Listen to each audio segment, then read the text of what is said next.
Hey guys, bringing you another installment of the College Legends 1v1 tournament. This episode, we're going to be looking at the second round of the Bigmen side of the bracket. First game up on the schedule today is Lew Alcindor, the 1 seed, versus Deandre, Ayton, the 9 seed. Ayton surprisingly put down Shaq in the first round, and pretty handily, I might add. It was not even a contest, as three-point shooting was really what fueled that upset, and Lew Alcindor almost was on the receiving end of an upset himself.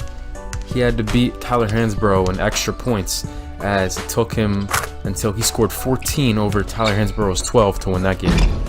Ayton gets a good contest there and stops Lew Alcindor from scoring, but Alcindor returns the favor as he blocks Ayton's three-pointer, which is something he'll have to do a lot to keep him off the scoreboard, and he comes back with a layup, making it 3-1 here early, but Ayton is not scared. He comes back, ties it up with a bomb. Ayton says try to block this one, and Jay's Alcindor right there to knot it up at 3. Alcindor knows he has a reputation he has to uphold as he gets blocked by Ayton, but he has a little fight behind this one, 3 times the charm, and he puts that layup in 4-3 game. He actually rips Ayton here, picked his pocket clean, and through a second effort, he'll make the score 5-3 as he scores on a left-handed layup this time. Ayton will not be finished yet though, as he's trying to back down Kareem Abdul-Jabbar, taking a page out of his book. Ayton emulating that unblockable fadeaway shot that Kareem has in his arsenal, one of the many, like his post hook. He has so many shots that are just unblockable. Speaking of that, he comes right back and scores a layup on Ayton. Ayton trying to return the favor, using some power and muscle, trying to complete the upset, but Alcindor is not going to make it very easy for him. A beautiful spin layup, finishing with the left hand. Alcindor with that post hook that he just scored on. Ayton maybe trying to steal his move right there. That one will rim out. Alcindor seems to be mad over him trying to take his move. He comes back with a fire in his heart, scores a powerful layup right there. I mean, how are you supposed to defend that? I really don't know, but Ayton pulling from a similar spot. He hit one before. That one he's not as lucky on. This will lead to a layup by Alcindor, again on the left side. He can do it with the left, he can do it with the right. 9-5 game. Another spin layup, but this time it gets rejected by Ayton, trying to turn the tides a little bit.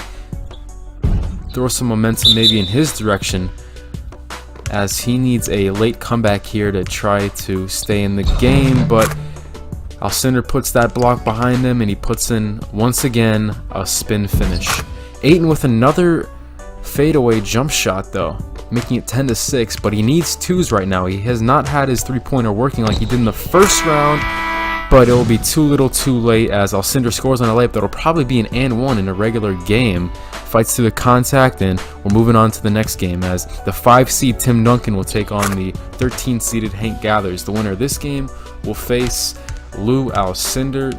Tim Duncan, the 5 seed, handled Patrick Ewing, the 12 seed, in the first round, as Duncan, with a really solid start to this game, he gets a stop on defense, scores another layup, making it 2-0.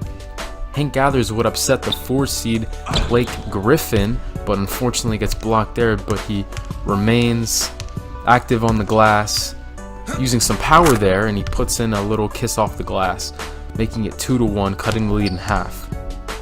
But Tim Duncan, bang, from 3, 4-1.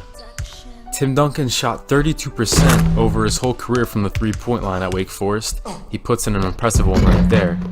He cannot get that layup to fall. A very unlucky roll right there will make it a 4-1 game. Hank Gathers needing something here, cuts the lead in half once again. This time it's 4-2 now.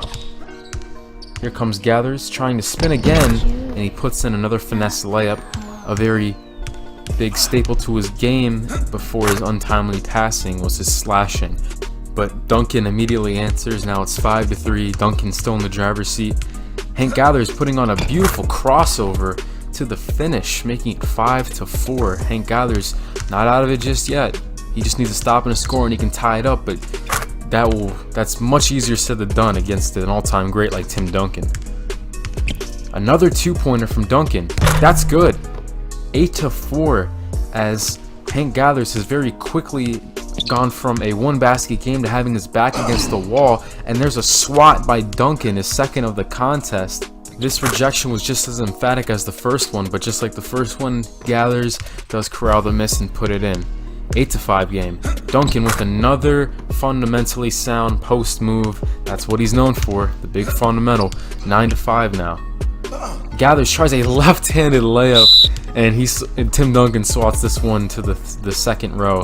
You might be surprised to learn Tim Duncan actually averaged 3.8 blocks a game over his 4-year career at Wake Forest, and Tim Duncan finds himself in the driver's seat to win. That one's off the right iron. Gathers will pull it out, trying a spin move. He wants that baseline. He throws that one off the side of the backboard, but 3 times a charm here for Gathers as he puts in this layup, making it 7-9. Duncan needs a 2-pointer to win. Does he go for the 1 or does he go for the 2? He'll try for the 2. That's good, but he did have a foot on the line. Gathers has a chance, a very slim chance, but the door is just cracked open for him due to unlucky foot position by Tim Duncan on that jump shot. 8-10 now. Gathers needs a stop here to stay alive. Duncan fakes left, drives right, and finishes off Hank Gathers. Tim Duncan will play Kareem Abdul-Jabbar in the second round. Now we have Wilt Chamberlain against Carmelo Anthony. Chamberlain gets us started with a layup as he was almost upset in the first round by the 7'4" Ralph Sampson, as Carmelo puts in a second chance layup to knot it up at 1. Wilt blocks Melo on a baseline J, trying to take the lead.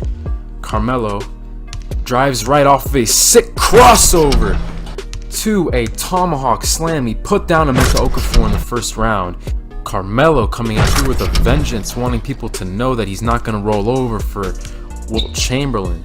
But Wilt Chamberlain comes back with a pretty little finish there, knotting it up at 2. It would now later become 3-3. Melo tries to put the moves on Wilt on the right wing, drives into the paint, and puts that in over the 7-footer.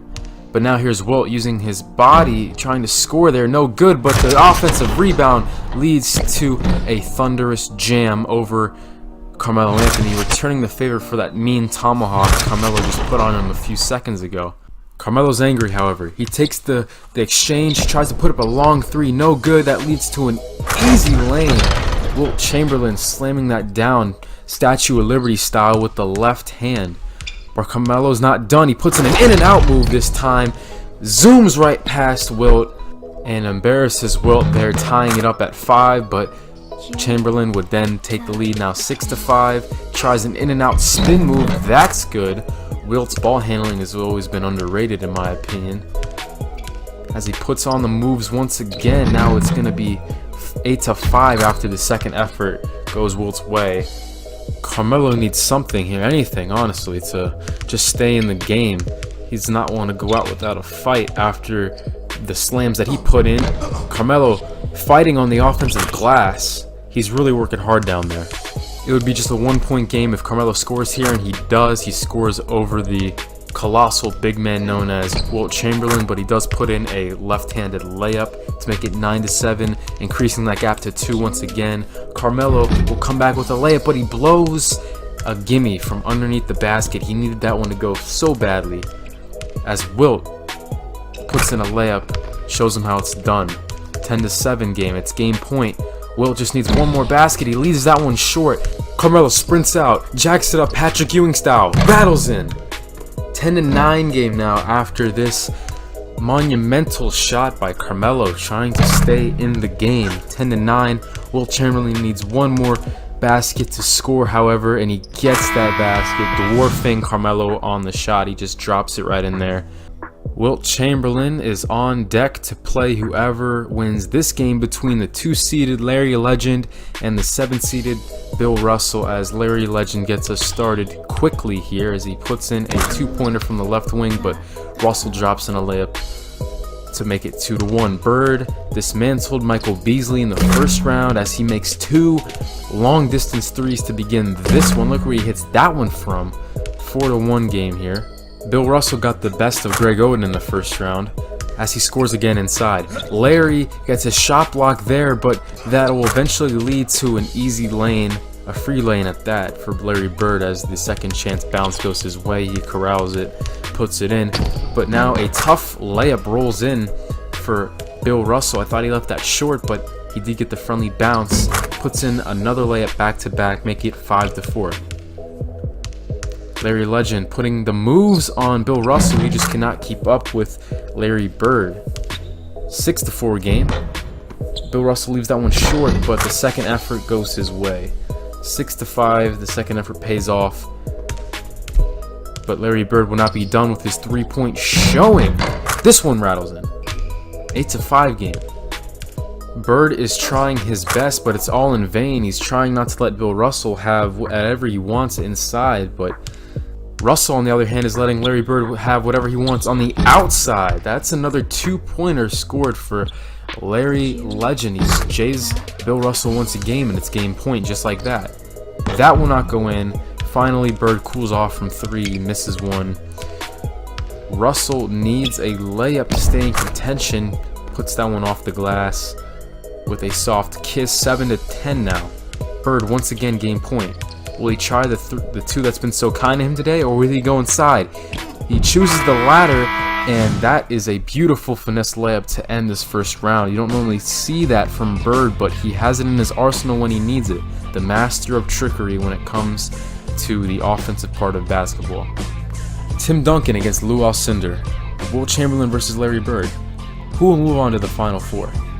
I'll have the Elite 8 of both sides of the bracket, the big men and the guards, in the next episode. We'll see who can make the Final Four. Stay tuned.